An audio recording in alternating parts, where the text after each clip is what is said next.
আমি স্নেহাদের বাড়ি ঘুরতে গেছি আর কি, রোজই যাচ্ছি। এবার স্নেহা আমাদের বাড়ি এসছে। ভাই এত রাত হলো কেন ভাই? কলকাতা থেকে আসতে আসতে বাবা রে বাবা, যাই হোক অনেক দূরের রাস্তা। চলে এসছিস, এবার খাবো। কি খাবো সেটা দেখাবো তোমাদের।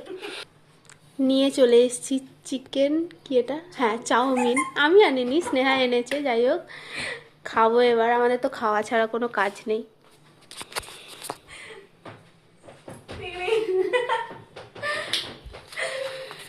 চল খাওয়া যাক। বসে আছিস কেন? এত লজ্জা কিসের? আমি তোদের বাড়িতে গিয়ে খেতে লজ্জা পাই না। না না, খা খা। আরে একদিন খেলে কিছু হবে না, তুই খা। কি রে, কেমন লাগছে এবার একটু বল, ফিডব্যাক দে। ওয়াও, খাবার মানে আমার কাছে ওয়াও। তবে রোজ খাই না, কম সময় খাই। আমি এলেই খাওয়া হয়, এটা হচ্ছে মেন উদ্দেশ্য। কেউ এলে খাওয়া হয়, নাহলে খাই না।